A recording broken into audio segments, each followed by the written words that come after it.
pledge allegiance to the flag of the United States of America and to the republic for which it stands, one nation, under God, indivisible, with liberty and justice for all. Thank you. This meeting is being live streamed by Chelmsford Telemedia and posted to the CPS website for interested community members to access and watch.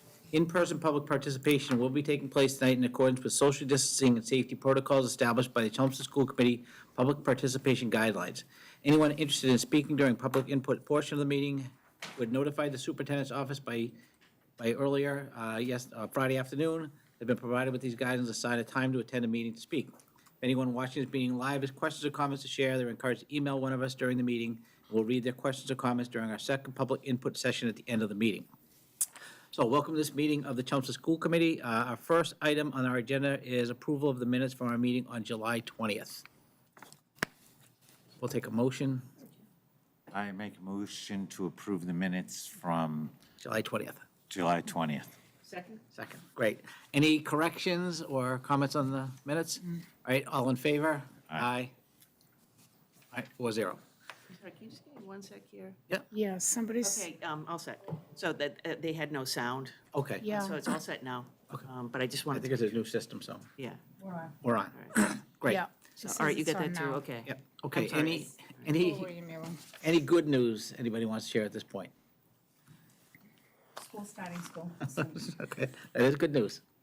All right, anybody else? Okay, we're now to our first public comment section, but I don't believe we have anybody here tonight for public comment, so we'll move on to new business. First item is end of the year budget report.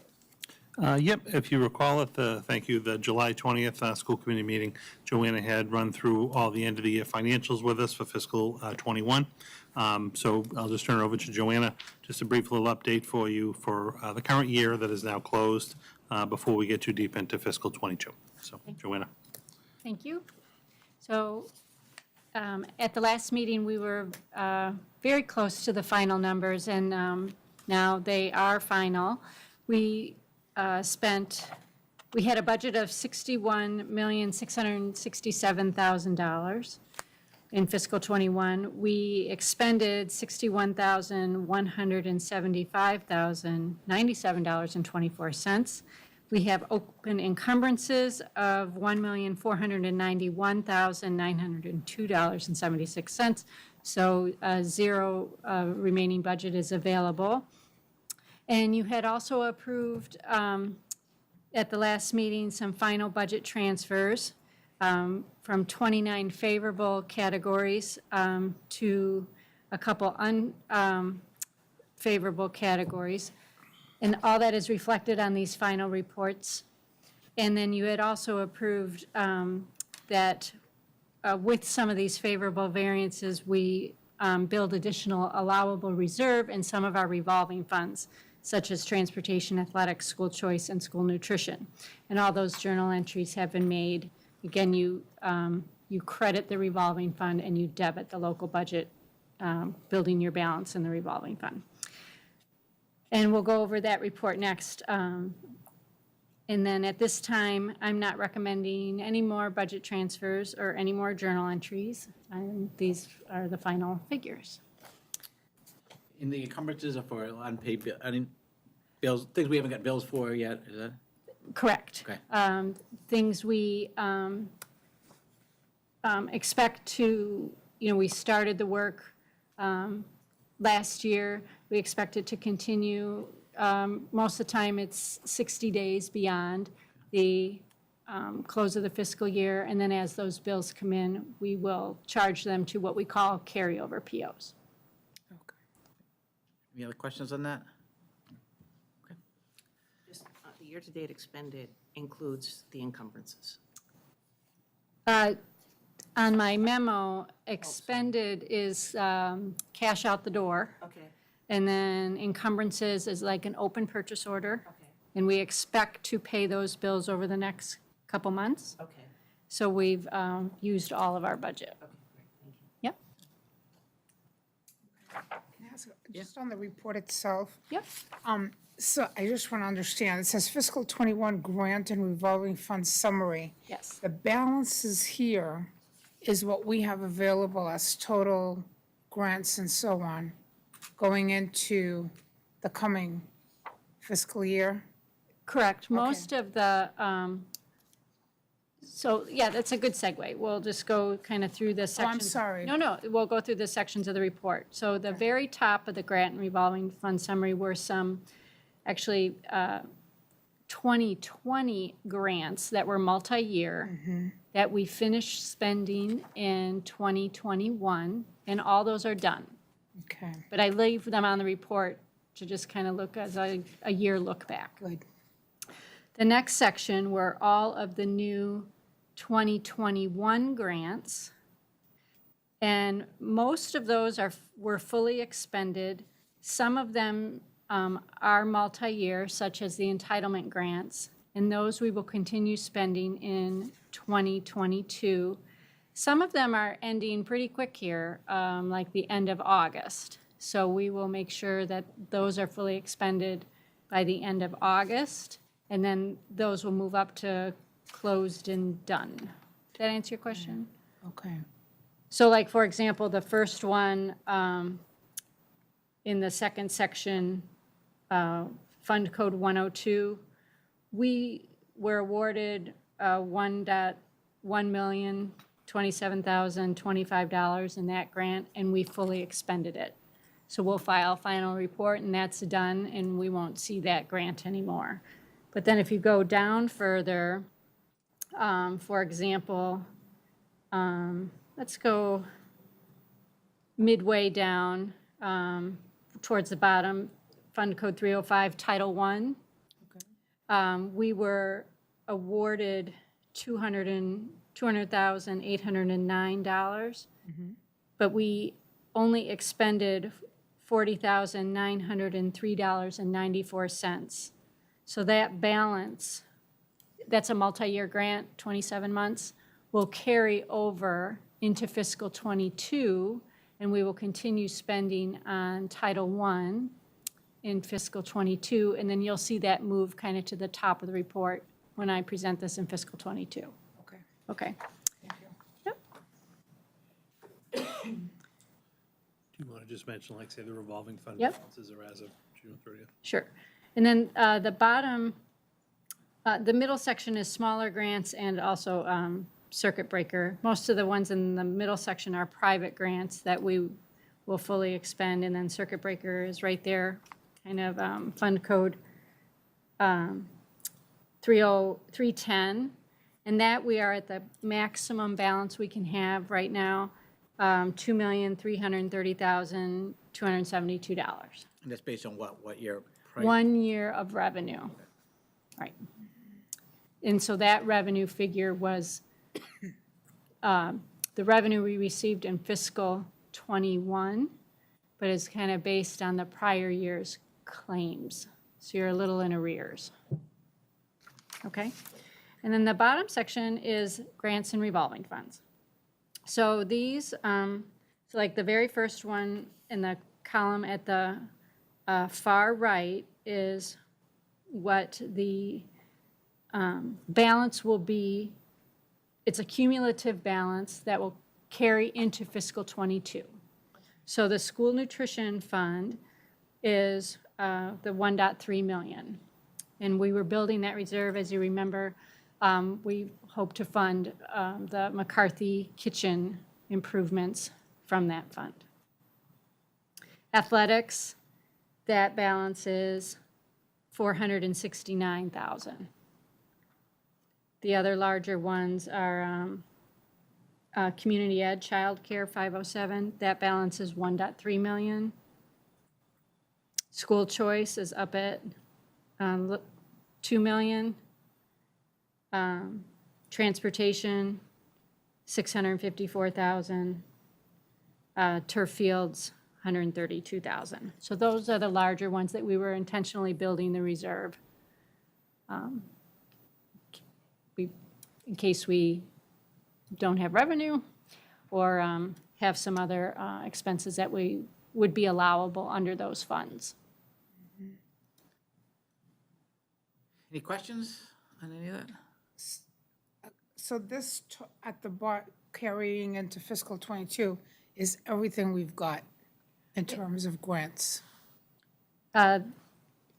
Yes. Okay. Well, then we will get new grants. So like, for example, and they're not on, this is my fiscal '21 report. Okay, So when I do my first report for fiscal '22, there will be new fiscal '22 grants on here. okay, Such as the new entitlements for Title I, Special Ed IDEA, and then the newer CARES Act grants. So Okay. ESSER 2, ESSER 3, yeah. But those are not on here because this is a fiscal '21 report. all right. And I'll do a brand-new one with those new funds that, all these approvals are just starting to come in. I think ESSER 2 came in a week ago. Now, when does SR one run out? September of 2023. Okay, so we still have a whole, You have multiple years okay, to okay. to spend down all right, because I saw we have a pretty big balance, all right, yeah. Yes. Yep. So, thank you, because that answers Yes. some of the questions I've been getting, which is, where's all the federal type of grants and, Right. Based So on you'll CARES see your regular entitlements that we've always seen, Title I, Title III, Special Ed, and then you'll see the new ones. You'll see the carryover of ESSER 1, the brand-new ESSER 2, which is in the $600,000 range, and then the brand-new ESSER 3, which is in the $1.4 million range. And all those are multi-year going into '23 and '24. wow, okay. Great, So this is really like as of June 30th. yes, And then, as Joanna said, you'll see the next batch when we do the first report in the next fiscal year. okay, thank you. Any other questions? I noticed that we're ending with a zero balance in musical instrument repair. Will we start the next year with anything? So this is a revolving fund that was approved years and years ago, voted in. And since that time, those have come into the local budget. And it's been zero since I've been here. Okay. But I leave it on the report just to remind the committee that that fund was voted years and years ago. So if there was ever a need to not fund that from the local budget and bring it back to a revolving fund scenario, you wouldn't have to take a new vote. You have the fund there. Okay, so that's great. So when people see zero balance, what it means is that that's kind of like a place marker? Right. Okay. Yep. And it's actually handled through the operating budget? Correct. Okay, great, thank you. Any other questions people have? I just want to thank Joanna, as always, for Yes, doing a great job, absolutely. you and your staff, with the budget, and for making it all very understandable, too. I mean, Yep. I think, hopefully people at home can look at these as well and can really understand where the money's going and that type of thing, so thank you. Thank you. I'm an English major, and I was able to, very clear. I do have one question, just related to the budget, but not really, about the outstanding problem they were having with that, the French trip to Quebec. Oh, yes. Do we have any word? Still, no, it still is outstanding. Still is outstanding? Let me get you an update for the next meeting. Okay, all right, because I know that at least one of the students has graduated. I know. Okay, Put that down, too. Yeah, I will put that on my list for you.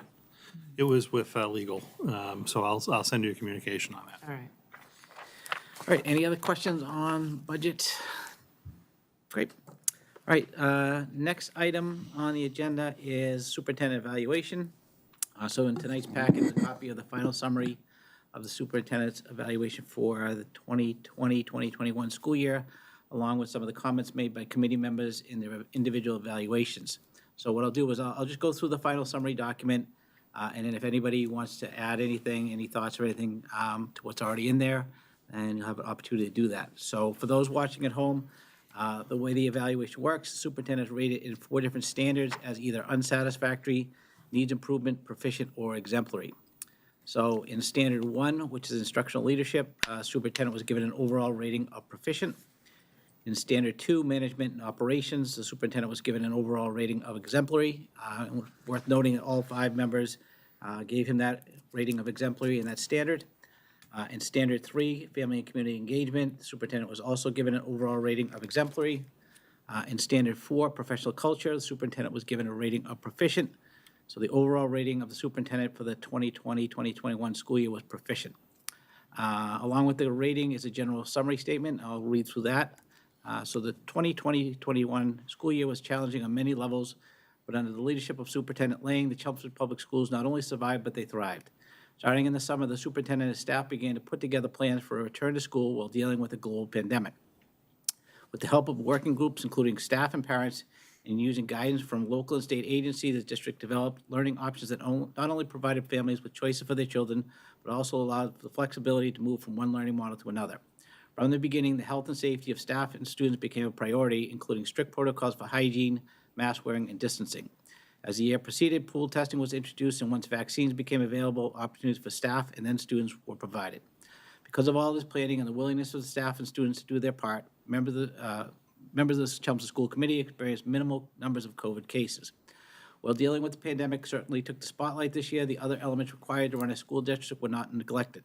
The academic programs office was still first rate, and although some students certainly had struggles with certain learning models, the overall achievement of our students academically, athletically, and numerous extracurricular activities could still be seen throughout the year. Superintendent and his staff continue to do an exceptional job developing and monitoring the finances of the district, including another finding-free audit, continued improvements in reserve funds, unanimous support of the school department budget at town meeting, and continued support of the one-on-one computer program. With all the new information coming from numerous federal, state, and local agencies about health, safety, and academic options, communication was a key. The establishment of the weekly superintendent's newsletter and the development of a new user-friendly website were crucial to keeping all stakeholders informed. When the 2020-2021 school year started, the hope of many of us was that there could be some small measure of normalcy for students and staff. Looking back on the year now completed, it is impressive just how well it went on so many fronts. This is no small part because of all the hard work and dedication of the superintendent, the teachers, administrators, support personnel, and of course, the students and families of the Chelmsford Public Schools. So let me be the first to both congratulate and thank the superintendent for an exceptional job he did this year, leading the district through a very difficult and a very different school year. So if anybody else would have anything they would like to add at this point? I think it goes without saying that it was an extraordinary school year. And I think when we started out the school year, no one could have predicted. We, at various points, actually did make predictions that we would be out by October, that we would be out by November, by Christmas, and yet we stayed in. And I do think that, you did a great job of making sure that the buildings remain safe. I know it was hard when we all came back in the spring, but I think that we did everything that we could to make people feel comfortable. And I think when they got there, I think that they saw the time and effort that had gone into that preparation. I also think it's worth also mentioning that I believe we were recognized by DESE for our efforts last year. We have one of 5 districts throughout the state, I think, that was recognized for that. So, I think that it was an outstanding job. Your team is terrific, I think it was all hands on deck and everybody pulled through last year. So, I want to thank you for that. There's a couple things. I put some recommendations at the end of my summary, and there's just really 2 things that I would like to highlight, especially as we go into this school year. The first is, this would be helpful for me, is I need to see a plan. And then I kind of need to see, what is, our steps in being able to meet the goals of that particular plan. I think sometimes we talk about things in meetings, but sometimes they fall by this wayside, or sometimes, I think just tightening them up, I think will help improve communication among us and also make information clearer to the general public. And then the second one, and this is really important going into this school year, you and I joke about the word proactivity, but, in all seriousness, I think, there's a lot of people right now who are very anxious about, what this upcoming school year is going to bring. Same thing with last year. And I think whatever we can do to get information out as quickly as we can, and there's no doubt that your s'mores are great, very informative, excellent, almost filibusterish, really excellent. But I think that what we have to do is we have to be sensitive to the fact that staff and families sometimes they need a little bit more lead time. So I'm thinking about going into this school year, and like, I'm not even sure I know what to expect, given everything that's happening. And let's say we're using the same quarantine protocols. Letting people know what we're doing now will allow them to have the opportunity to be able to plan for something that might come down the road. Because it might affect their work schedules, and they may have to, make other arrangements or whatever. And I think the more lead time that we can give them to do that, then when these stressful things happen, we've done our part to make them to reduce the amount of stress I think that people are under. So, and that would be it. But other than that, I think you and your staff just did a tremendous job. Jeff? I guess this is my 45th year involved with the Chelmsford schools. And it's incredible that you guys pulled off what you pulled off. And personally, even when I was an administrator, evaluations, grading, all those things, there's something that's not in a rubric that's in the faces of those kids at graduation. And there's nothing in that standard that shows, the courage. It was a year ago, because I come back from vacation for that meeting. We made one of the toughest decisions I had to make in my life. And I did it because I had full faith and trust. And I guess I can't put in a rubric, and I can't, because I'm not really good at it, and I wasn't good at it when I had to do it as an administrator. The appreciation that I have, there's nothing there. I can put it in comments. But what we pulled off, what you pulled off with the teachers, with the parents, what people pulled off a year from now, 2 years from now, I think we'll look back on it and just be amazed that we accomplished through your leadership something that, to be honest, when I was driving back last year after that vote, as Donna said, I figured Columbus Day. And I had said, we all have a societal responsibility, and people in this town and people in the schools, they followed that. And as an English major, I should be able to come up with better words, but someday I'll be able to express fully how much I appreciate everything you did. Thank you. First of all, no P minuses this year. I'm sure you've noted that. And actually, I think you excelled extremely well as a leader, period. Your leadership ability really showed through in many, many things this year. And I for one, truly appreciate it. I echo the comments that were already made. I want to add that I think this year communication was the best it's been. I think it was because, one, it really required it, and you came through on it. And I would urge you to continue to do exactly the same thing, because the more informed everybody is, the better. Going forward, I think if we can pull off this, it's very difficult to continue the level of performance for everybody. At some point, there is a breaking point. But if we can continue to perform, I think the district can only continue to do extremely well. And it's going to require that going into the coming year, given, how everybody has basically suffered and sacrificed through a year and a half of life at every level. So I just want to tell you, honestly, what Jeff said is true. Many people are very grateful.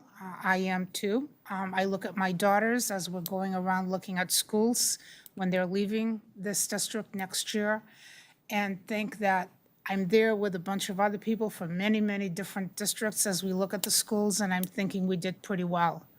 But every year is important to every child, and it was different at every single level. And so I'm hoping that we can see that, and that planning and anticipating that in the coming year will only continue, so that next year there are pluses in front of every single letter, which would be absolutely tremendous. But But no minuses. In all honesty, the leadership was really great.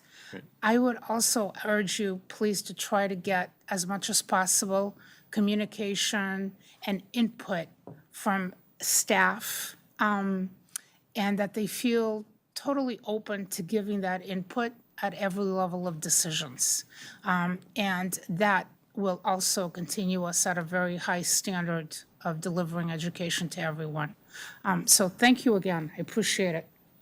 You know, Dr. Lang, I will say this, Jeff is absolutely right. There's so many things that cannot be measured, that happen day in and day out, with regards to the things that go on in the schools. They're just, you know, they're not part of this, okay? And it's unfortunate because I think that that sometimes those things get overlooked.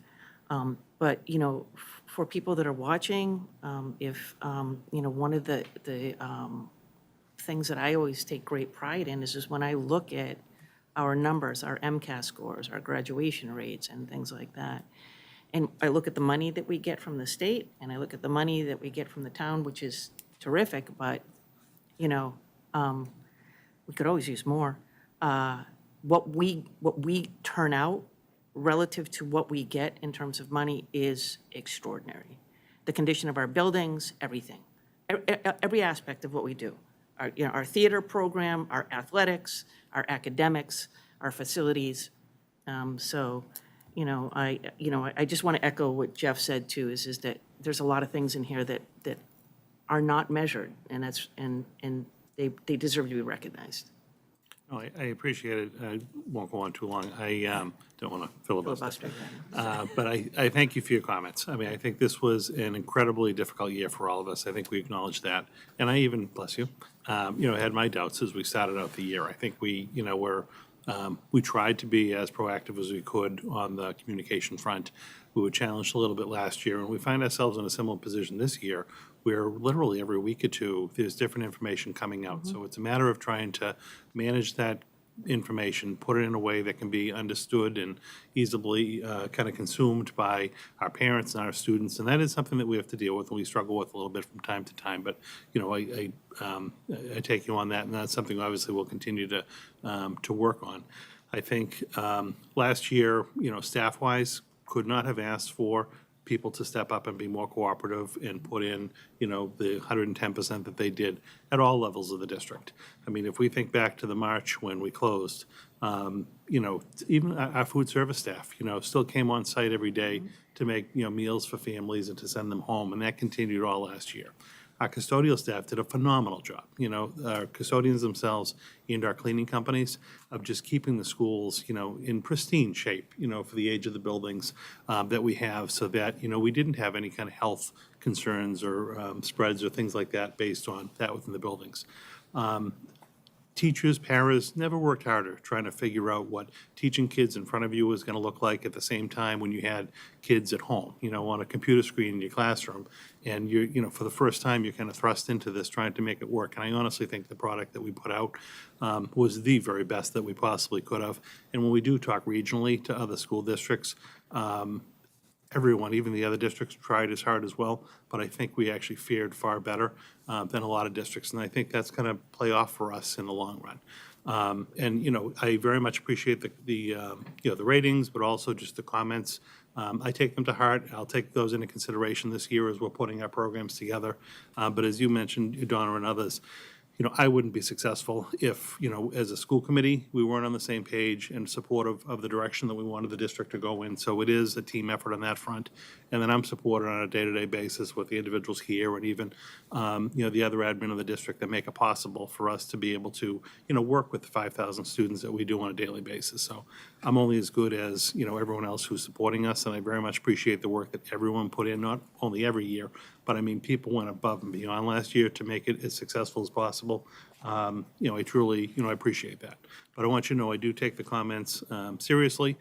We'll continue to work to improve in areas that, you know we can. I think this is also going to be a challenging year for us. I think maybe not to quite the level as last year, because at least we've gone through it and we know a little bit about more what we're dealing with, but we're not out of the woods yet. It's still going to be a very taxing and challenging year, and I think we have to keep that in mind, too, for staff and students and parents, that this is now going on, 18-plus months, and it's taking a toll. I think, we've tried to be, positive and creative with our messaging. That's going to continue. We need to keep supporting, staff and students as we move into this next, almost kind of shift in the whole pandemic. But, your feedback is well taken. I appreciate it, and really, I think if we continue to work together over this next year, 2, 3 years, as this all kind of rolls out, I think we'll just continue to be stronger and keep putting a better product out. So I very much appreciate the comments, and thank you for your support. Thank you. So at this point, I'll take a motion to accept the evaluation for the superintendent for the 2020-2021 school year. We've done this before. I move that the committee accepts the evaluation of Dr. Jay Lang, superintendent for the 2020-21 school year. Second. Very good. Okay, all in favor? Aye. Okay, great. Thank you very much. All right, next up, restraint and behavior support procedures. Yes, so Amy Reese, our Director of Student Support Services, is with us tonight. And Donna, the only thing we want to remember is when we turn our backs to talk, we have to talk in the mic. So awkward. I know, but we have to do that so the people at home can hear us. As you recall, over the last year, we had the coordinated program review a couple of years back. They came back for some progress monitoring this past year. There was one procedure that needed to be updated. As a school committee, we actually have a policy on restraint, so the policy is not going to change. The policy is going to stay. But we needed to acknowledge as a body that we do have procedures that are now in alignment with what the DESE is asking us for. So Amy, do you mind kind of walking us through a little bit of what's here tonight? And then the school committee ultimately is going to vote to just acknowledge that the procedures are in place so that we can then close that piece with DESE. Perfect. As Dr. Lang said, we had that one policy is in place for the physical restraints of students. And that policy is remaining as it's written. But the procedures that we needed to update, just to add, what we had was fine. We just needed to add some more details in 2 sections that I'll talk about. And that's basically just to kind of align it to what the regulations are so that our procedures follow that. So the procedure document that I believe you have that draft copy of, really goes into significant detail about the procedure that we have as a district. So once we kind of go through this, it has been submitted to DESE. They've approved it, so it's aligned with what they were looking for from the tiered focus monitoring, which is the old CPR that we had. So that's been approved by them. So really, tonight, I just wanted to kind of talk about the 2 sections that we did some updating to. And the first section was in that document, it's labeled Section 9. It's training requirements. So while we had training requirements in this document prior, we added in the bullets where there's the letters A, the different, and under in-depth and in general training. So those are the 2 areas of training we do with staff. The general training is something we do with all of our staff. We have some modules that they kind of review every year just to kind of keep them up to date on the procedures. And then the in-depth training is really what we do with our CPI training with individuals in each building that has more in-depth knowledge and training for de-escalation and the physical restraint components for our teams, our crisis teams. So that section was updated with the details of what the Department of Education wanted to see. And then the next section that had some significant additions to was Section 10, which was specific procedures. So in that section, we updated and worked to put in details about what we do as a district under school-level supports. So under school-level supports, it really talks about our SST team. It talks about all of those supports in place that happen at the school level. And then the next section was the part that we needed to add to our document that the Department of Ed had asked us to, was methods for engaging parents and guardians. So there's a lot more detail put into our procedures now on how specifically we include parents and how we engage them in that process. And then alternatives to physical restraint and those interventions, that section had a lot of details really spelled out so that we can, have as a district other alternatives before, as a very, very last resort, we'd go to the physical restraint option. And then description of physical restraints in an emergency situation. So we put some details into that section about what can happen in an emergency situation. So those were really the main changes that had taken place that we needed to update in those procedures. It aligns with what our policy is. In our policy, it talks about that the district or the superintendent will develop procedures. So this is that section. So if you have any questions, or we will take this once it's kind of acknowledged, remove the draft, and we will have a link to it. I would guess probably a couple of different places on the website, at least on the student services page. We probably have it attached maybe near the policy section so that, parents, guardians, the public, community, and we will have it, a link on it on the training slides for the teachers and faculty when they return. Anybody have any questions? Could I ask a question? Go ahead. So the last page of it essentially talks about the formal complaint process, which is important for folks who use the system to make sure they know if they need to file a complaint, what they do. But a question for you, how does this policy then get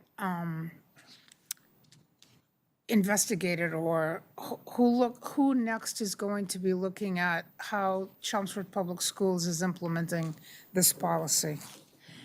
This document here, we're calling procedures, because the policy is the other policy. But this is something that's, as part of the new process with the tiered focus monitoring with DESE, is everything's like a continuous review. So the next steps on this, after we acknowledge it here, we're going to share it with staff and families and make it public and part of our training procedures. And then as we continue through the next cycle of, our tiered focus monitoring, will go into a different group of things. It'll constantly be revisited for that. The updates in here really needed to align with a change in the regulations that happened a couple years ago, that needed to add those sections in that I talked about in June, why we kind of had a partially implementation there. So it's something that we'll constantly review internally as well. And things like, for example, we talk about we use CPI as our main mod of training, Crisis Prevention Institute, for those in-depth crisis teams that have that training. Like, say in the future, we were to shift and go to a different type of training, we would update and change that at that point in time. So we can make changes to this and updates, but it really needs to follow the regulations that DESE has out. So it looks like we have counsel for special ed Yes. that has reviewed this. Correct. So, and regulations, of course, change all the time. And the wonderful laws, we got a whole book today, right? So on the laws and any update, do we contract with counsel to review that regularly, to update it in accordance with the regulations? How does that work? What we typically do is we have certain areas that we have for the staff to review on the modules for training every year. And typically, this time of year in the summer, we kind of take a look at all of those, and we do kind of send them off to the ones that kind of follow special ed council or special ed areas. We've sent off to our special ed council to review. I know that, Dr. Kirkpatrick has done the same with some of the others as well. So there's a whole host of different areas. We've also reviewing currently now, like our nursing ones and pathogens and things like that. So that was just recently sent out to Peggy Gump and to us to kind of review from there. And typically, every year, I'll just kind of send it off, those that follow our area, including this one in special education or student services. And what we'll do is we'll just say, are there any updates, or can you just take a look at this? Does anything need to be changed? So it's annually. It looks like it's Yeah, annually. annually. Just to clarify, DESE has already signed off on this, right? They have, yeah. So they've already looked at it, and they're Yep, it meets what needed to be put in from that last regulation change. And a lot of the times when there's a regulation change, they do kind of let us know a regulation change in this area is coming. So when we kind of know that and when it's going to take effect. So typically when we hear that in a certain area, we are going to definitely make sure we do a really hard look at what we have in place so that it will meet the new regulations. That's great. I think whenever a regulation comes out, super. Any other questions or comments? Thank you. Thank you. All right, so what I need is a motion to accept the changes to the restraint prevention and behavior support procedures. Jeff, I got it. You guys dance. Very long. I move that the school committee accept the revisions to Section 9, training requirements, and Section 10, specific procedures that have been made to the restraint prevention and behavioral supports procedures. Oh, I second it. Okay, any further questions? One, do we have to also put this under our policies? No, I don't think this changes our policy at all. All right. If I'm not mistaken, is that true? That's true. Okay, thank you. The policy is the, The only, yeah, it's not going to change policy. The only kind of friendly amendment I'd offer you is to also just acknowledge receipt of the procedures, because technically, the school committee sets the policy. Right. But we're not touching the policy stays. So you're acknowledging that we did the work to put the procedures together. Everything else he said is totally fine, but just for the motion, because she'll be taking the recording. I recommend that we accept Just acknowledge. acknowledge Receipt of. the receipt of these changes. Perfect. Thanks. Second. All right, any other questions? Okay, all in favor? Aye. Okay, 4-0. thank you. Thank you, and thank you, Amy. All right, next item on the agenda is school committee self-evaluation. So I asked superintendent to put this in the packet tonight with the thought that we could use this as a resource if we were to have a workshop in the next few weeks. In the meantime, I did reach out to MASC. I reached out to our MASC rep to see if they were offering any workshops that centered around the role of school committee in the present situation we find ourselves into. I still haven't heard back from them. But in talking with the superintendent last week, he did mention there is another group that's been doing similar types of workshops and been worked with other school districts, like I believe Tingsboro, that we might think about having them come in. And if that's the case, we're going to have them come in. It probably wouldn't be for next week, but probably a little bit, later in the month or maybe in September. So we could decide whether we want to do the evaluation now and then have that as a resource, or we could wait till that comes around. So I'll let you talk about the group first and then. Yeah, we were just trying to figure out, kind of like a third party to come in and like facilitate some discussion. And so in talking to some of my colleagues, different districts and committees have used different firms. One that actually seemed very interesting was a group of Rebus would have someone come in and actually do a kind of facilitated discussion. It'd be like a workshop for us, 2.5 to 3 hours, where they would come in and kind of talk about, like, say, school administration, school committee dynamics, like how you're working together, make sure everyone's on the same page and the expectations are set and whatnot. And then kind of the second part, shift a little bit into, your planning process. Like, we're going to talk a little bit later about, like, say, our strategic planning moving forward. Where is the district kind of coming out of the pandemic? We did actually find some things, helpful and useful that we wouldn't have really known or wouldn't have tried if we weren't unfortunately faced with the pandemic. So how do you capitalize on those as you also kind of start coming out a little bit and like resetting expectations or whatnot? So it seemed very interesting. I know like Tingsboro is actually going through this with the school committee. Likely we would pick like a September date to kind of have that just based on timing. So it would be after school started. But I think, it wouldn't be a bad idea to do the self-evaluation to just kind of have a sense of where you're at. We could share that information with the facilitator ahead of time. That way he'd kind of know what we're coming into. And then they would come in and facilitate a session. It would be similar to like what Dorothy Presser from MASC did, but just a little bit maybe more focused towards, kind of where you're at now and where you're kind of moving forward. They've had this individual a couple of times and have had very good success. So I think it might be something if you wanted to kind of host a workshop and have it be facilitated. I could certainly get you some more information on that, but that seemed like a good way to go if you wanted to. That seemed like a good solution. Send us the information about who it is and where they're from. Yeah, I just don't want to say it online, but yes, I'll certainly Yeah, send you that can to you send it just to so you us, get a sense Yeah, ahead of time. Exactly. That we could just. Right, so that seemed like a good plan? Yeah. We'll still do, we'll do self-evaluation. I know the document's not in there, but I'll try to send it to people. If we get it done by the next meeting, and then we'll try to see if we can contact with this group, and then, Maybe you'll hear back from Dorothy I haven't heard it, yeah, I'll see if I haven't, it's been about a week and a half now, Oh, so really well. we'll see, but, Go at it on both think fronts it's a good and kind idea. of see, yeah. see I what think it's comes. a good idea.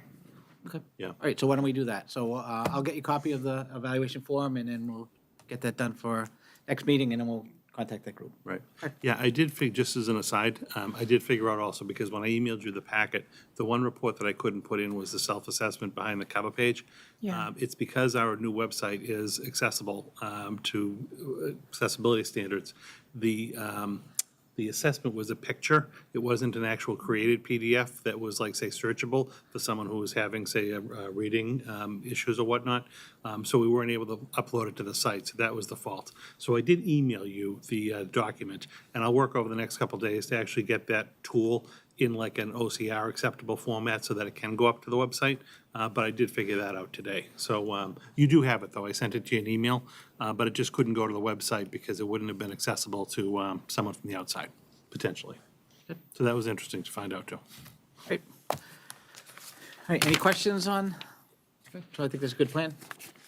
I don't think I have the email, but I'm sure you'll send it, and that's fine. Yeah, I sent it when I just let you know about the It packet was in the being posted. Dropbox, okay. Yeah. But I mean, I Go can into the certainly Dropbox. recirculate it again. That was attached to that Thank you. email, the Dropbox. Thank you. All right, great. So next, an update on the RFP on facilities. Yes, so we did issue the RFP. I'm going to let Joanna maybe speak to the kind of the timeline and just where we're at in the process. It will be, kind of coming to a close this week. But Joanna, do you mind kind of talking a little bit about where we're at, respondents, and just to keep everyone in the loop? At the July 20th school committee meeting, we presented the actual RFP for the update to the facility conditions and district-wide master plan. So we're looking for design services for this update. And that was advertised in the Central Register and the Lowell Sun on July 28th. And we've had 18 requests for the RFP. We had a non-mandatory briefing session on August 3rd here. And the proposals are due this Thursday, August 12th by 11 a.m. Then, once we receive those, we will, and this was also outlined in the RFP itself, we'll be evaluating and conducting interviews and making a final selection, and hopefully have a contract prepared by August 26th, so that we can have a draft report by July 14th, and then completion of the report by February 18th. As Dr. Lang said before, and he said it even every time we talk about this, it's really important that we get that report sooner rather than later due to the impacts on our capital planning. Anybody have any questions? Now, once a selection has been made, what is our role? Do we have to approve anything? Yes, so what would happen, once we have the respondents come in on Thursday, it's still a closed process. It's not like a public bid where you would open it and see how many respondents you have. But we would have a small committee that would evaluate the proposal we receive. They give a regular proposal and then also like a cost proposal. So you would take a look at the regular proposals that they give first and select the firm that you think would be most advantageous to work with. And then you would open up the non-cost the cost proposals and negotiate if necessary. Depending on the number of firms we have, we'll kind of dictate how many interviews with firms we have to have over the next week or so. Ultimately, we would bring forward a recommendation for you that you would need to vote on and approve. It would be a contract with whichever vendor is ultimately successful with the budget. The timeline and scope of work would all conform to what was in the RFP. In a perfect world, that would come in at the meeting on the 26th. I just don't know, again, how many interviews we're going to have to do based on how many proposals we receive, and we won't know that until Thursday. So what I can do is maybe Friday, just shoot you an email just to let you know how many respondents we had, how long the review process is going to take, so you have a sense of it. But I mean, ideally, if we could get this done and have a contract for approval at the August meeting, we would. Worst case scenario, it would probably be the September 1st meeting, because we do have this project earmarked to run from September to like mid-January. It's a tight window to get the work done, because we really want to make sure it's lining up with our budgeting process and also the town's capital plan for spring of '22. And the cost associated with, is this eligible for some of the grant money, or will we? It is, because it is kind of taking a look at our facilities. So we've worked this into one of the, whichever one of the ESSER grants was applicable. So that, yes, it will be grant funded, the study, but you do still need to approve the contract, and we can make sure that the funding source is noted when it comes before you. Great. Any other questions on this? Great. Oh, just one last thing, not to filibuster. We did talk about, so that the proposals we get are not going to be all over the place. We did say that we were looking for $75,000 or less, so it won't be like someone's coming in with $1 million proposal. All the firms who are actually submitting proposals know that that's the cost that we're working within. So usually that's not too difficult to negotiate. Great, well, thank you for the update. Speaking of updates, next item is update on transportation. It's Joanna Joanna's as well. up again. So, this is just in May, we did a kind of a multi-page update on transportation, just to remind everybody, because it was, last year was pretty unique. So now we're going hopefully back to how we did transportation a couple years ago. And right now, 2,444 students have registered to ride the bus.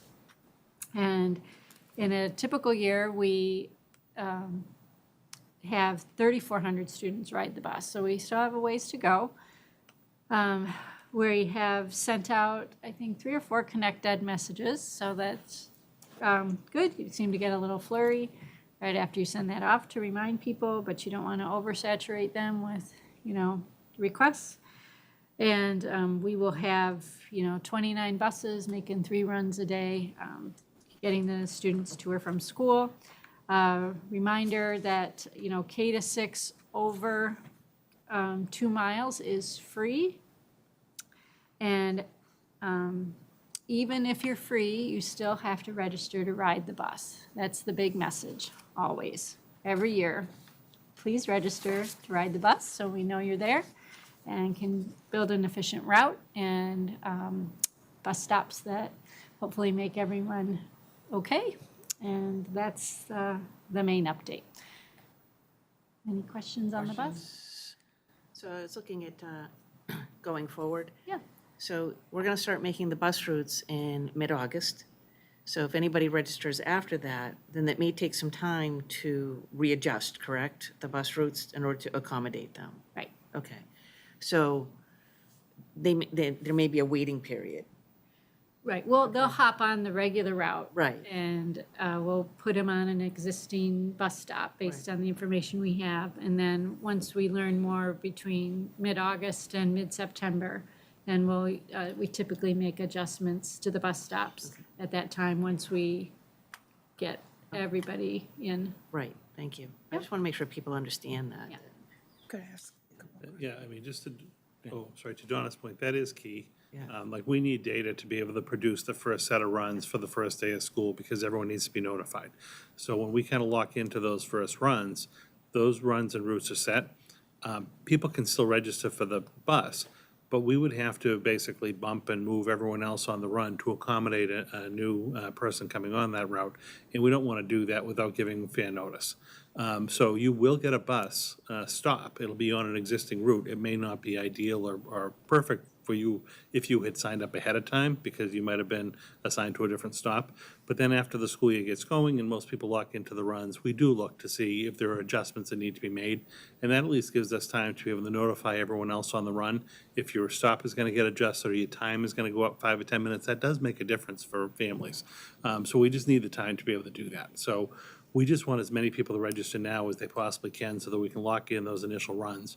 And then again, you're always going to get a bus stop. We have the space and capacity. It's just a matter of, you may not get the bus stop or time that you necessarily want until we're able to do that first, kind of cleanup of the routes. And I think that's just important to know. And we're at full capacity now, right? Excuse me? We're at full capacity now on the buses. We are, yes. So the capacity limits have been lifted. I don't see any issues on that front. Again, we've had kind of the 29 buses for forever.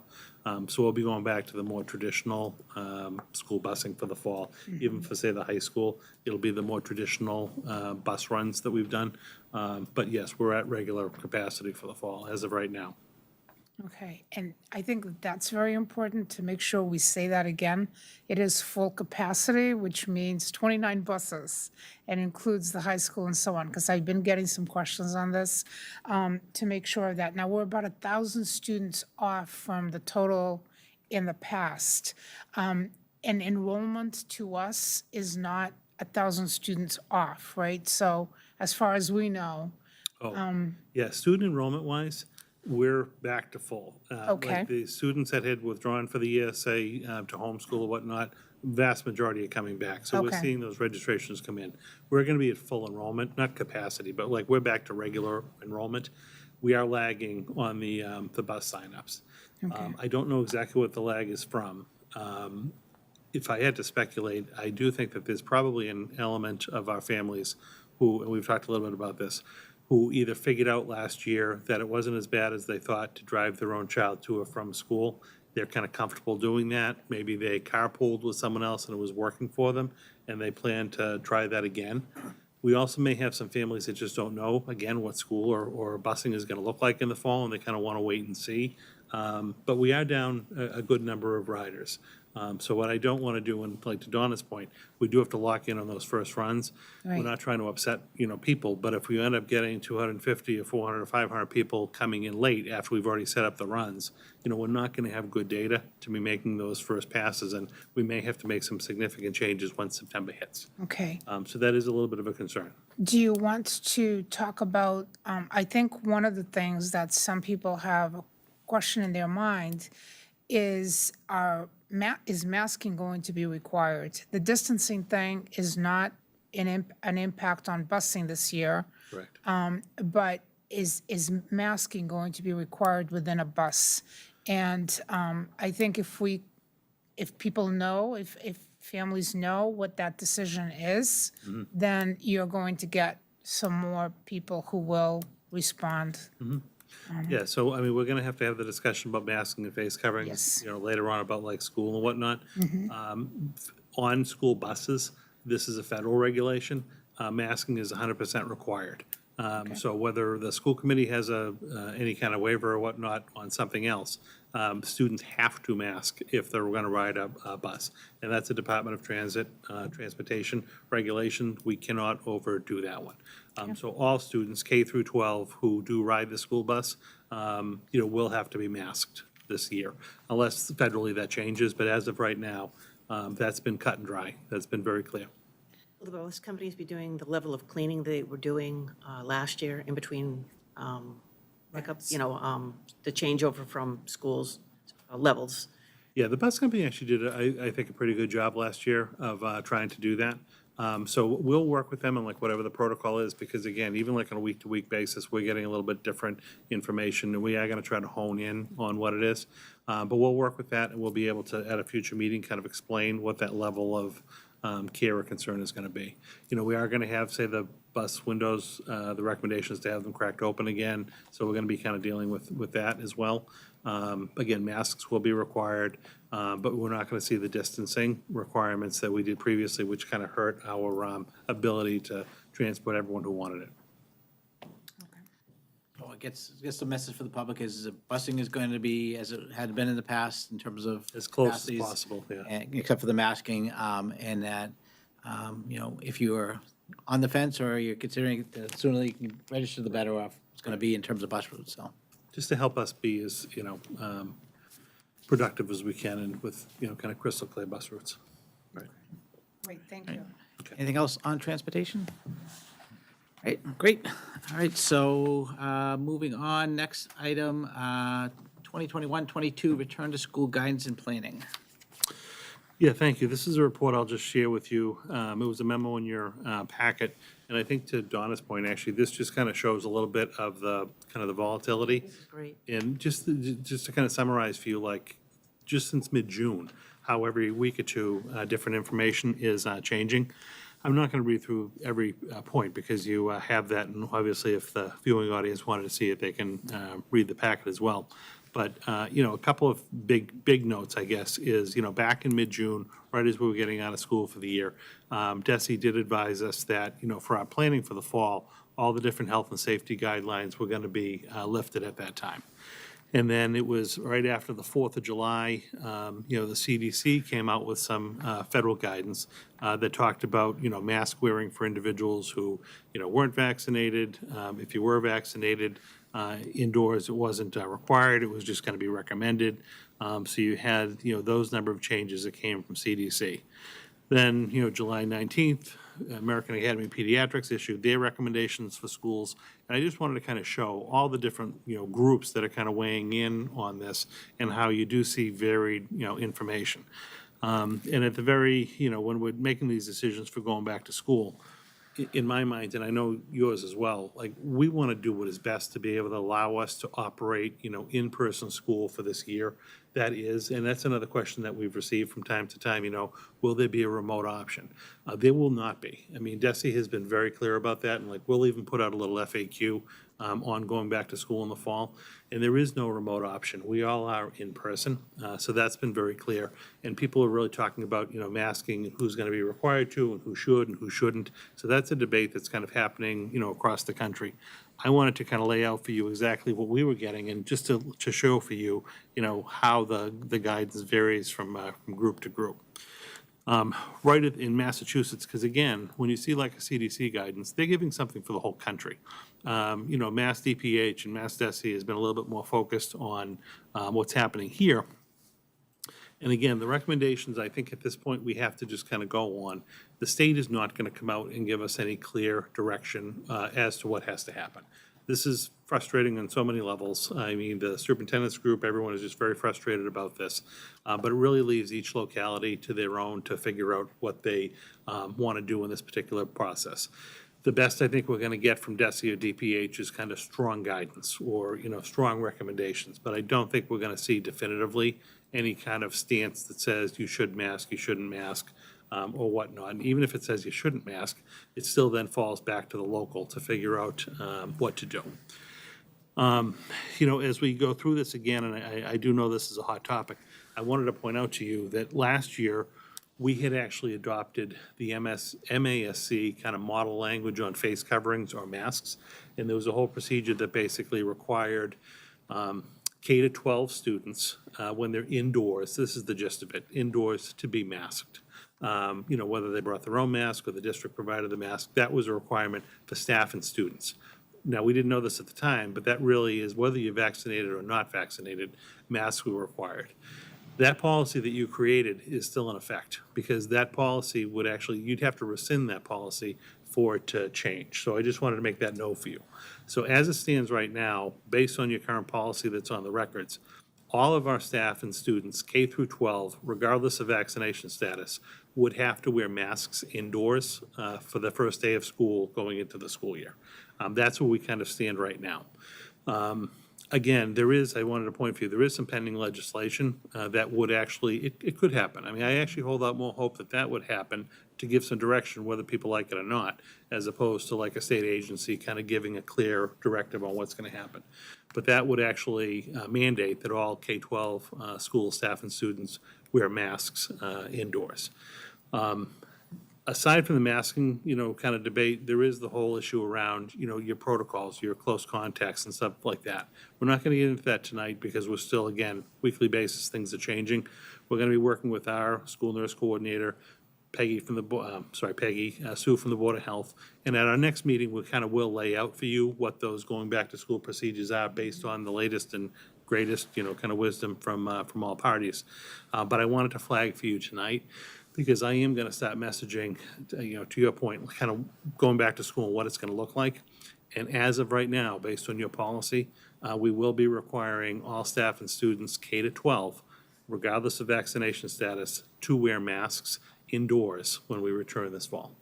Obviously outdoors, you wouldn't have to, mask breaks, you wouldn't have to, but indoors in our facilities, as of right now, unless you were to change your policy, masks would be required. So I wanted to kind of lay that out for you. I also just thought it was helpful to kind of see the timeline, even for the viewing audience, to kind of see how much information we're dealing with and how it comes from so many different groups, and we have to kind of take it all in and figure out how to operationalize it for Chelmsford. But that is something that we've been dealing with. So Again, I just wanted to kind of flag that for you, open up the, discussion, at least let you know that's what we're dealing with. But in our communication in the coming days, that's what we'd be communicating out unless there was some kind of a change in your policy.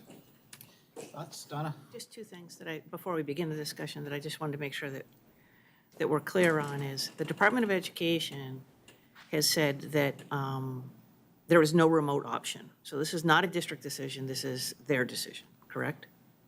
Yes, they've actually said you cannot have a remote option, that you have to be in person 5 days, full days this school year. And the second is that they're expecting a full return to school, obviously, because there's now no remote option, which means in order to do that, we really couldn't do social distancing. Correct. What they're basically saying is, to the extent possible, you should try to distance, you should try to, good hand hygiene, hand washing, things like that, as much as possible. Obviously, they're strongly recommending the use of masks indoors, but they're not requiring it. We have to think about this. So we were operating at about ballpark, 80% capacity last year. Even when we came back to school full-time in the spring, because we still had about 20% of our students opting for remote. But now we're back 100%. And, we were coming up against it in regular classrooms, providing that 3-foot distancing with 80%. We do not have the space to be able to distance with, with 100% of the people back. And what DESE has said is, obviously, when you can distance, you should. However, the lack of being able to distance should not be a barrier to bringing everyone back. And I agree with that. Everyone really, in my opinion, needs to come back to school. We need to kind of return to that kind of normalcy with everyone in a building, everyone in a classroom at the same time. And that, that shouldn't force us to do things, say, remotely or things like that. So we do need to come back, and we're not going to be able to have the distancing that we had previously. So I think what DESE would say is then, the masks would be recommended at least as a step, because you can't do those other things. Right, one of the things I wanted to make sure that everyone was clear on is that, as we're looking at going forward, what is within, this body's, jurisdiction and what is completely out of our control. Right. And those two things, because of everyone having to return and no remote option, make some of the things that we've done in the past not possible, and that is out of our control. Correct. DESE has said everyone needs to come back to school. You cannot have a remote option. What is in your control is basically the policy on masking. Right. And again, that was kind of laid out even in a legal advisory we received from our attorneys at the state level with regard to, because there is no federal mandate, there is no state mandate, it then becomes a local decision. I know, it becomes a local decision with the school committees basically getting to set that policy. And I think that's where you're going to see significant variability across the state and within communities. I guess it just bothers me that DESE will come down and say you have to do A and B, but if it's a hot political topic, we're gonna back off it.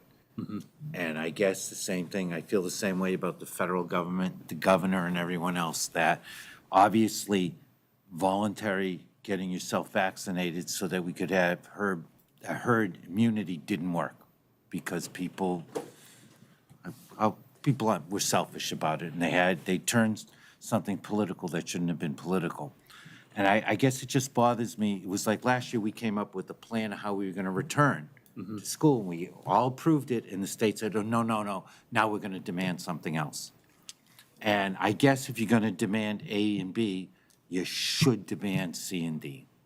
And not just, you have to do this, but we're going to back off anything that's political, is going to be controversial, and we're going to put it on you. And I guess, we ran for these positions, so we Right. took on this responsibility. But I guess it just bothers me that, if you're going to lead. If there were ever a time for just clear guidance, Yeah. in one direction for the state, this was the time to do it. And we say DESE hasn't done it, but I mean, this is beyond DESE as well. Yeah. I mean, this is DESE, this is, DPH, this is also the governor's office and their whole return to, economy planning. But I don't think we can wait for that clear direction from them because we've been trying and it hasn't come. That's why I say, potentially there could be legislation, but I don't even know where that will fall. And I think our parents and our staff, do want some certainty as we're going into the school year. So that's why I just wanted to flag this for you and let you know, by default, we already have that in place. And again, I have my own feelings. I don't know, necessarily if we have to get into them tonight. But, I, to your point about the vaccinations, this is what I think is going to be frustrating to different communities, because Chelmsford itself actually has done a pretty good job of vaccination. So we're actually able to see like our different age groups and what percentages are getting it. 12 to 15-year-olds are lagging behind a little bit. I think they're a little bit lower than I'd like to see them. But at the last data point I looked at, the 18 and ups, I think we're in the 80 or a little bit over 80% vaccination rate, which I actually think is pretty good. We certainly have some work to do, but I think, we're far better off. I was talking to someone in a more urban community, and it wasn't Lowell, but it was a different urban community, and they were only seeing vaccination rates for that 18-plus category in like the 40%. So, I mean, they're going to be struggling for quite some time. I think, we want to keep that, the vaccination push going. I don't want to see something like masking for everyone be a disincentive to getting vaccinated. So I don't know like what the long-term effect would be, but just given what we have to deal with, and I think, I do feel for, even if you were someone to say, all right, if you've been vaccinated, then you necessarily shouldn't have to wear a mask. We have half of our students who don't have the ability to be vaccinated. Our elementary right through really middle school, don't have that ability. We took a quick look. If we even just went to sixth grade, like if you ever did fifth and sixth one way and seventh and eighth another, we have, I think, 30-something students in seventh grade who don't even turn 12 until after the school year starts. I can't imagine ever being in a situation where, you have 32 kids in the seventh grade who have to wear a mask, and everyone else, it just wouldn't play out in middle school, to be able to do something like that. So I think this is a tough one, and I don't think we're going to get clear direction or guidance from the state. I think we're going to have to do what we feel is best, and I fall back on, and like I said, I know you do too, we want people to come back to school safely. We want to keep schools open, right? Because we want to be full-time, we want to be in person, and we want to start to kind of recapture some of the normalcy, I guess, that I think people want to return to. So as it stands now, again, barring some kind of a change in school committee policy, the message I would be given is that all K through 12 staff and students, regardless of vaccination status, do need to wear masks when indoors this fall. Obviously outdoors they wouldn't, but indoors they would. So, I'm sorry, go ahead, Maria. Maria? Oh, okay. So here's, for me personally, first of all, thanks for the breakdown, because I think that that's important to put it in writing. Secondly, thank you for reminding us that, yes, we already have this policy in place, and there has to be a very strong reason to remove that policy, because we thought it out very carefully, and I know that we did when we put it in place. Like you, I really think that it's so important to bring people back in person and students, and to be able to keep students in school full-time as long as possible. The intellectual, social, emotional impact on each one of these students, the staff, and everyone else, including families, has been humongous. And it's even bigger than we probably all know. So keeping them there and keeping the education available to each student, to me, is extremely important for us to do as a community. We've received quite a bit of input on this. I know that we all have. I know that I have. And I haven't received one single input on don't have masks. Now, there might be people out there, I just haven't heard from them, who believe in that and who think that that's important. At this point, I think given where we are, and yes, we need to continue to push for the vaccination, but there are some people in our school system who can't have it, as you said. That to me, what we have in place as a policy remains important. And that's how I think we should move forward right now. And I'm giving that as my full input into this. There are politics, certainly. There are lines drawn. but we're talking about the safety of each student.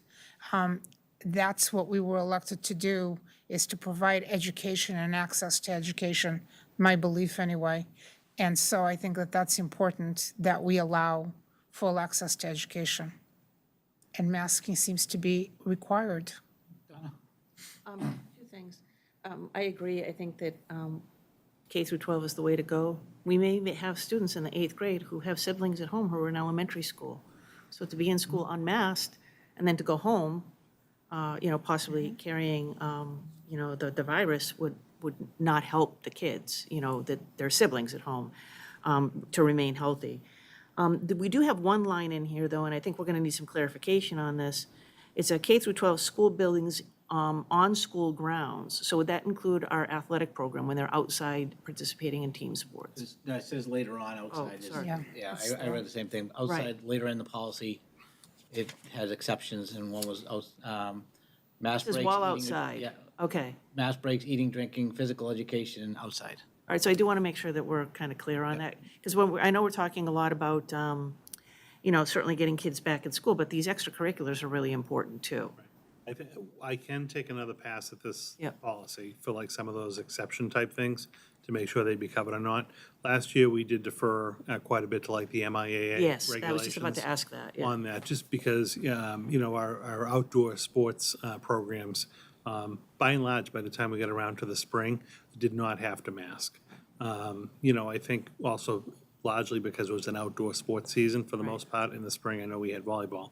But like this fall, most of the sports are outdoor sports with the numbers.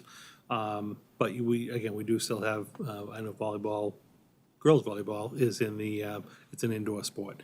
And, our boys indoors, because the MIA regs were wearing masks last spring. I would imagine that would continue. But your outdoor sports, track and things like that, I would imagine that would not. That's right. I forgot that came from MIAA, so we'll have to see what they say on that as well. Yeah, again, in the high school is a little bit different because, at the high school level, everyone is 12 and up. Right. So, obviously your staff is anyway, but like your students, they are eligible for the vaccine. I'll be curious because we'll be able to start pulling some data about the actual high school, because even the townwide data that gets published, it's just anyone in the town, but we can actually pull our own high school kids to be able to figure out, how many are vaccinated, look at those percentages and see how that's going to change over time. So that's something we can try to monitor moving forward. But I'll give this a scan to just make sure there's no little kind of cleanup items that aren't going to come back to bite us. But I think the gist of your policy is I would implement it is, when indoors, K-12 staff students are required to wear masks. Outdoors, they wouldn't. They'd be able to have their breaks and take masks off, and I think that would also go for high school sports. Jeff, go ahead. I just want to clarify, when I was talking about the vaccination, I didn't mean our town. Oh, no, I know I that, meant, yeah. I mean, just throughout. Yeah. Because I think Massachusetts is like the top state to have one of the top, yeah. vaccinations. And again, I said it earlier, because of our town, we were able to get a school year in. Right. And I think it's frustrating that we have to say to our staff and our students and everyone that because other places weren't as conscientious as we were, that we're in this position. Right. This is the most I've ever said in any meeting. I definitely got that, but I think the other thing John, is keep too. it quiet. Yeah, John. I'm speaking for John. There is some, going forward, right, we're going to hope that the vaccination rates keep increasing. Right. And Mass is doing much better. Chelmsford's even doing much better than just Mass as a whole. We need to continue to look at that like community level data, and we might make a decision that's different for Chelmsford that is, for neighboring Lowell going forward, and we have that ability. I just guess to start out the year, this is kind of what we have as a starting point. Question on, maybe I got this wrong, because sometimes with the air conditioning thing above me, I don't hear fully. So let me just ask you this. In terms of rates of vaccination, are those records available to us? Is that data available to us? It is. Yeah, there is, but again, there's like a statewide website. I can try to find the link and send it to you. Okay, And we're also starting to kind of think about how we're going to retool our COVID dashboard, like for our announcements and for the district website. But there's a link that you can go to, like I said, I'll send it to you, that takes a look and breaks down, say like Chelmsford overall vaccination rates compared to the state, and it breaks down certain age groups. Okay. Because I believe one of them was like 12 to 15-year-olds I was looking at, and that was a little bit less than I would have thought. No, maybe it was 12 to 18. And then 18 plus was a very good response rate. I think that was about 80%, if not a little bit more. But I'll send you the link. But that is data that we're trying to pull together just to be able to monitor Chelmsford. But then we're getting at the point too where we, we'll be able to access medically, Peggy and her group will be able to access with Sue's assistance, the state database to figure out like which one of our kids actually are vaccinated and try to look at our own percentages. Because right now, we're looking at town-wide, and all the kids in town don't necessarily come to the Chelmsford Right. Public Schools. So we're really concerned about our own data. Okay, So it's a big lift, but we'll be working on that. So there's really two parts. First, we're taking a look at, keeping our policy in place, right? And then beyond that, once we establish the fact that we're going to have face masks, I think there are a lot of questions about, how is quarantining going to happen? Like, are those still in place? What about pool testing? And then more basic questions like, will kids be able to use lockers this year? Those kinds of things. So I think that those are things that we need to have available to parents, going forward. Yeah. We're Yes. And those were just some of the questions that, that I had, received beyond the mask, Right. I mean, it's really hard to know what is still in place and what isn't at this point. Right. Just a quick question. Have we had any talks with the teachers about their feelings on masks and other type? Just the leadership. I haven't talked broadly to the staff, but when we did meet with the leadership, they're supportive of staff and students returning with masks on. I think, that is something AFT and MTA have really been pushing. Again, I don't know every individual teacher if they'll agree with that or not, but the union leadership has expressed their support for that coming back to school. so this would include paras and everybody else in the system? Everyone. Their input has been, Oh, no. I have not talked to everyone in the system. Okay. I've only talked to the union leadership. I've just said that they're supportive of this. I haven't talked to like individuals. But I was saying like statewide, like AFT and MTA have been big proponents of having masks on. I'm sure there are individual staff members that may not agree. I haven't talked to individuals. I've only talked to the leadership group. and for people to know, believe me, it's so much more pleasant to be anywhere without a mask. That's obvious. And I wish that it was different right now and that I could do it in a different way. But it's not without that knowledge, and really thinking it through. And I'm sure we'll review it again, once we have more data and so on. So, it's just what it is right now. Thank you for, doing that. What Marie said was actually what I was going to say. A few weeks ago, I was thinking and hoping, I was both a school committee member and a teacher myself, that, we would have to be able to start the school year and make masks optional for those who are vaccinated. Because it is tough, teaching in a mask. It's tough to read, facial expressions of the kids you're teaching. But, given the current climate, given the recommendations, unfortunately, the numbers are up in the country, the numbers are up in the state. I think that the wisest decision to start the school year is to have the masks. And having taught for 30+ years, at the beginning of the year, you always end up getting something anyways. You're coming into a building with hundreds of other people that you haven't had the germs, and you always get the sniffles or cough. And in the past, that's fine. You go on with your day, you go to school. But now, if you go in and you catch something like that and you're coughing, now, what is it? And now you have to quarantine and you're losing time. And hopefully as the year goes on and more people can become vaccinated and the numbers hopefully go down, then we can revisit it. I mean, so I think to start the school year, this is probably the best way to proceed, at this point, so. Not the way we want to do it. Not the way we want to, absolutely Yeah. not. I was Safety, hoping not to have to do this either, but just given everything that's going on right now, I think it's the wisest decision, so. So everybody is comfortable with maintaining our policy, having the superintendent communicate that with parents and staff, and just so we can kind of get that messaging out there? Yes. Yes, great, okay. All right, All right? You're going to discuss further other policies. One thing that Donna mentioned, I am getting a lot of questions on this too, is if a student, whatever the quarantining is, Right. there is no remote option. Correct. Will there be access to remote because of quarantine? So that is a question that is being presented for further discussion. Yeah, I can tell you tonight, there will be no remote option for people who have to quarantine, but we will lay out what the best kind of guidance is for that. We'll do that at the next meeting. It'll be timely because we'll be heading back to school right after that. Okay. And really, these things are changing like on a weekly basis. That's why I wanted to kind of lay out for you just the stuff that we're trying to, take in and absorb and operationalize. right, and these are the questions we're getting, right? Right now, these are the questions we're Right, getting. but I'm getting the emails too. Yeah. And we're gonna, kind of come up with like that frequently asked question type document, and I'm hoping that a lot of that will satisfy this. We're never, we're not gonna answer every single question for people, but we'll get all the common ones in some type of a document to get out there. Okay. And then I think it'll be important after that for people to contact their individual schools, because, that's probably the best place to get the information going. Unlike some of those school things, like you mentioned the issue about like, say, lockers. Right. That's really a school decision. Right, So exactly. there's nothing prohibiting the use of lockers, but I don't know what experience schools had last year or not, if that's something they want to go back to or worked without having to do that.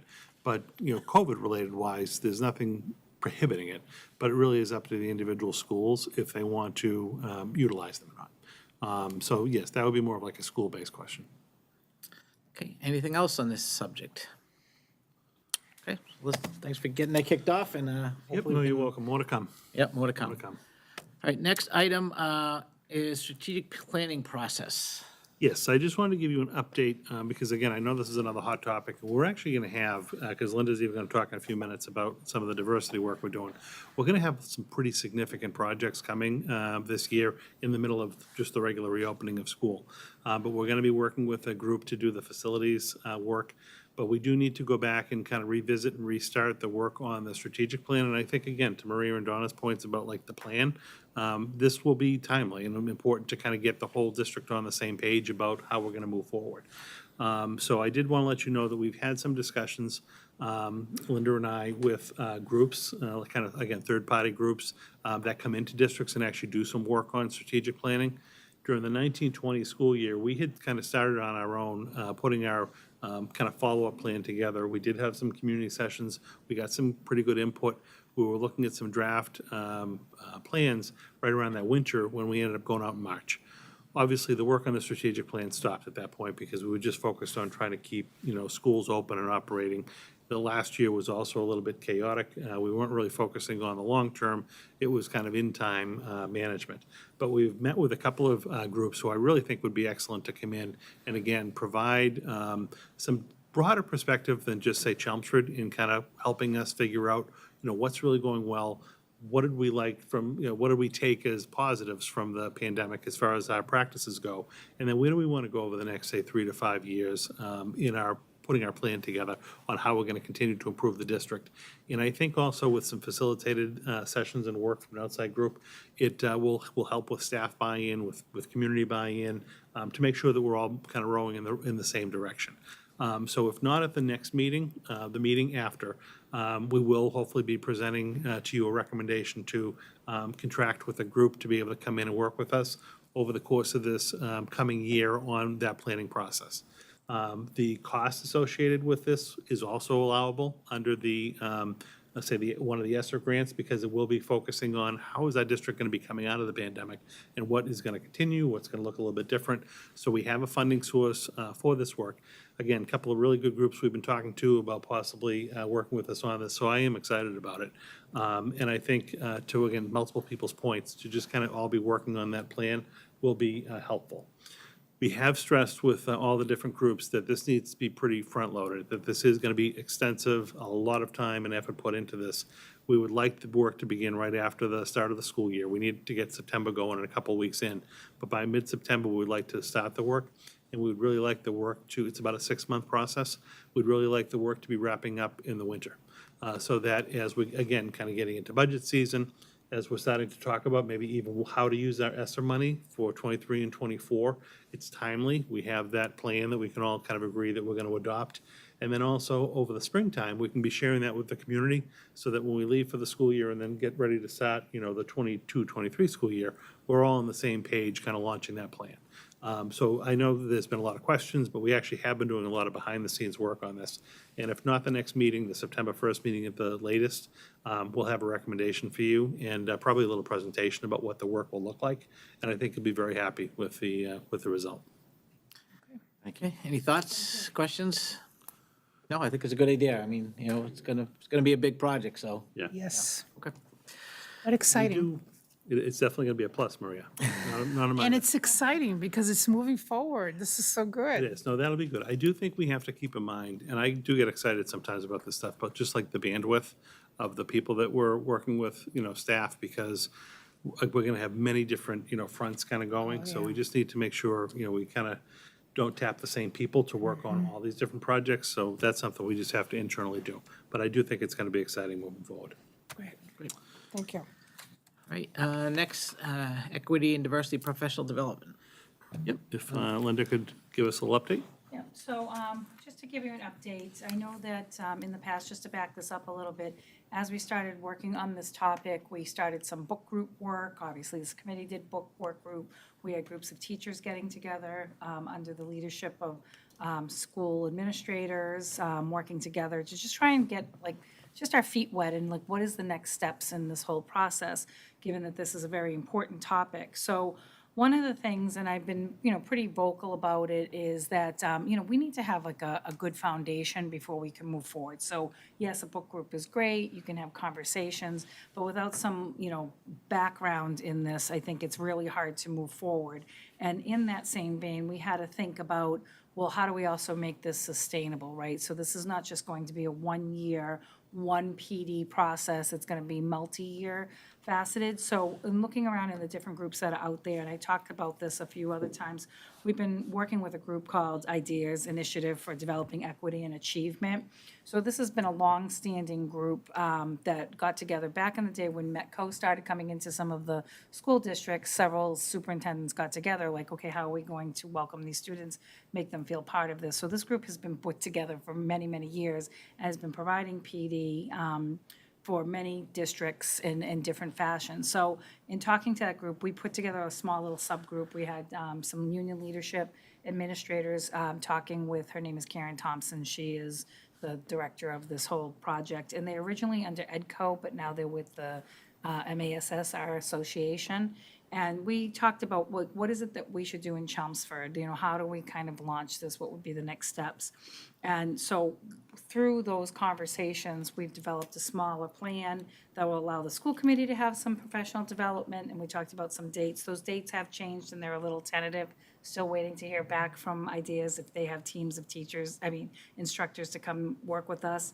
But we've also set our PD days for the year, which will involve the admin starting off next week, and then our teachers having some PD. But then we also talked about some coursework that they offer as well, so we could tap a few school-based people to take these courses, and then that will help us start to build up that sustainability of how do we keep this process going without just constantly having consultants, constantly taking classes. At some point, we have to be able to hold it together as a district and be able to provide our own professional development. So these are going to be our first steps in the whole process. It's going to take us, again, a full year to do this type of work, but we've already earmarked these dates, and they've already set together some teams to go at the school level and at the district level for us to access. So we're kind of excited. Very good coursework that they have and very good topics. And I've heard a lot of great things too about Ideas. People are like, oh, have you talked to this person, this person? I'm like, oh yeah, they're actually coming to work with us.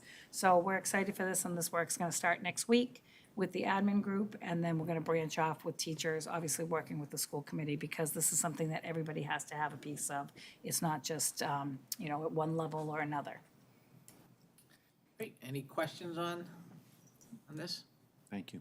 Yeah, thank you for setting all this up. Yep, no problem. Great. All right, 2022 recommended budget adjustment. Yes, thank you. This is a kind of a follow-up from our last school committee meeting. I had brought forward a request to be able to transfer some funds within the fiscal '22 budget that we just approved to create a position for that new kind of vestibule security check-in, check-out individual at the high school. This was the issue again where we had funding within employee separation costs that we wanted to move to be able to fund a full-time dedicated kind of secretarial position at the vestibule. Don had expressed concern, which I get, about kind of adding an FTE to the budget. I did have a conversation with Paul about that. He was not concerned overall because, again, it's a singular type position. Ironically, as an aside, we're actually down a number of paras in the district because we had some one-on-ones that moved out. So our FTE count isn't even as high as last year's. But even if it wasn't, he said, we can assume a position or so added in the budget. That's not going to throw things off. So he was supportive.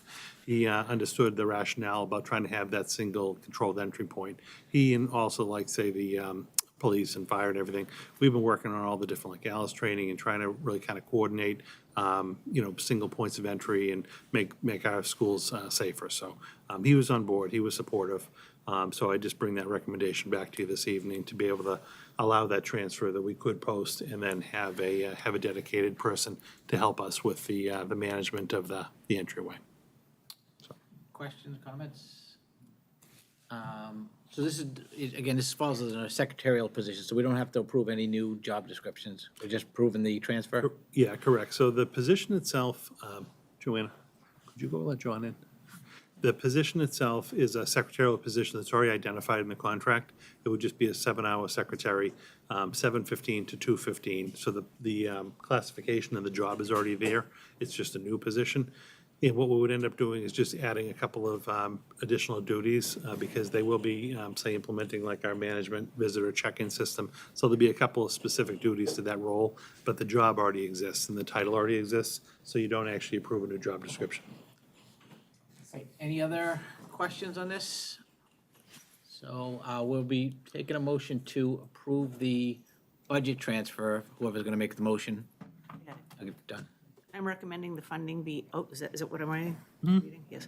Allocated from the FY 2022 Employee Separation Costs Fund category to the School Security Fund category as outlined below, to provide for the costs associated with the wages of the additional secretarial position at Chelmsford High School to staff the new entrance vestibule.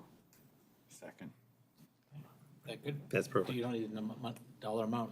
Or... No, it's specified. Okay. All right, so we have a motion, a second. Any other questions? Okay, so Donna? Aye? Jeff? Aye. Maria? Aye. Aye. John, you just came in, you want to I'll abstain. abstain? Okay, great. Okay. CHS Career and College Readiness Facility is the last thing. Yep, this is my last one for the night. So if you remember at the last school committee meeting, Stephanie Quinn had come in and done a little bit of an update for us on that career and college and career readiness grant that they had applied for. Their grant funding did end up coming in, so they were awarded $30,000 in this first year. And the thought process is to kind of retool that existing position at the high school in the Student Support Center to have it be the College and Career Readiness Facilitator. So we'd be combining the money that's already locally funded with whatever amount of grant funding we need to make the position work. The FTE already exists in the budget, so it's not an additional FTE, it's just a retooling of the position itself. The high school's worked on a facilitator job description, which is included in your packet, based on what other school systems have who've received this grant previously. So I'm happy to answer any questions for you, but would recommend you approve the posting of this new position, CHS Career and College Readiness Facilitator. And again, it's going to be joint funded between the local budget and also that grant that they'd received. So this is what Stephanie spoke to at the last meeting. Questions?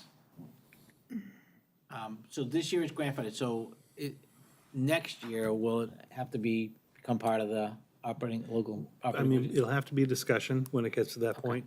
I believe it's a 3-year grant. So we have grant money for the first couple of years to get this position launched.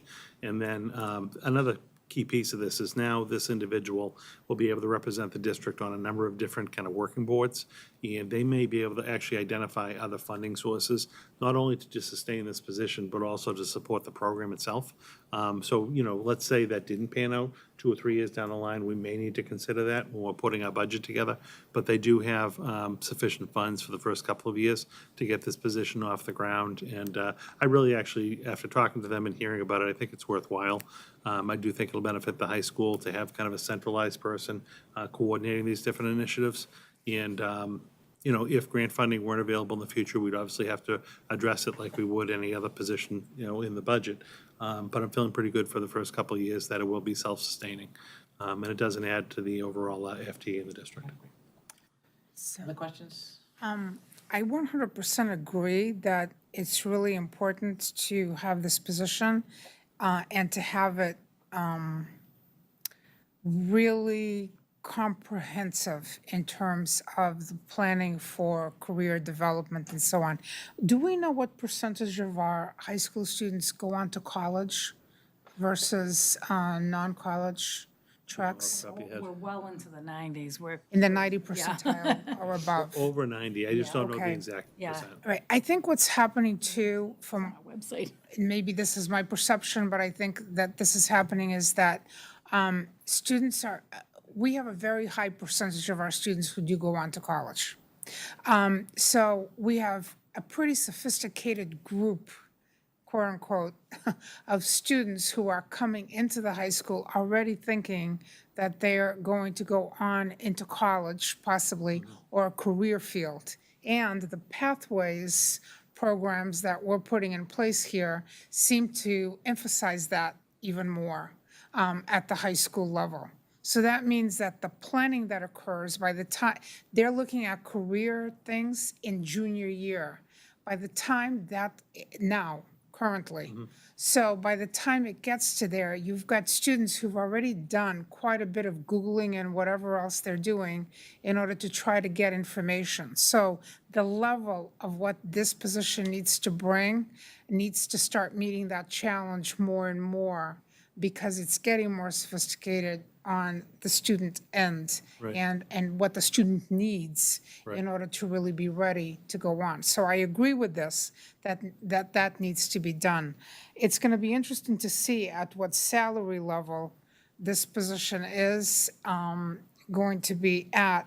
And the grant thing that you just mentioned, that there will be possibly other grants then available, makes it much more easy to vote on something that I think is not going to be $36,891, which is what we have now, is probably not going to be the type of salary that would attract and bring into the district, this level of a position. That 36,361 is going to be augmented by the 30,000 of the grant. Exactly. So that brings it to the 60, And possibly 65. future grants if this position can represent us and so on at different organizations. Okay, I think that that's a doable thing then.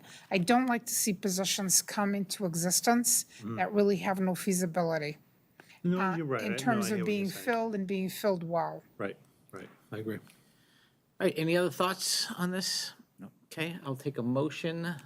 I'm moving to approve a new position, and that's it, correct? Correct. Yep, permission to post the new position. Okay, I recommend that the school committee approve the new position of college and career readiness facilitator. That's it. Yeah, sorry. And we have a motion, we have a second. Any other questions, comments? All right, all in favor? I 5-0. Out of practice. Did a good job, John. Out of practice. All right. Any liaison reports? Probably not at this point. Starting up next month, probably, most likely. This is not necessarily liaison, but I'd like to mention, I don't know if I should have done it under good news. There are 2 groups that I know have ongoing summer programs that they're putting at a week level in each one. TV is one of them. And they have quite a few students who are coming into the high school that are participating this full week in trainings and so on, because technologically, these kids are pretty savvy in what they're doing at this level. So the current members of the TV club are running this along with Tom Peterson for these students, and it started today and apparently has a very high participation and is going extremely well. The second group will be, I believe, next week, and that's the theater group, and they're running a whole week program too on the various facets of theater and production, and again, that seems to have a very good turnout for this. So it's exciting for students, and people should be aware that those are out there and ongoing already in the summer. Okay. All right, any other liaison reports? Okay, any new items people want to put in the agendas, come up? Okay, anybody have any additional public comment they want to share? May I ask a quick question? And I apologize to the committee for being late. Going back to the mask question, so I was watching from home before I came over. And I stopped right around when you asked about pool testing. What was the answer on pool testing and quarantine? I don't have updates for you on that tonight. At the All right. next school committee meeting, we're gonna kind of lay out all the different like protocols and whatnot that we're gonna have in place for the start of school. And what I've been doing is fielding all the different emails that have come in from parents. Yep. And I put together like an FAQ to cover like the broad ones that are pretty much across the board.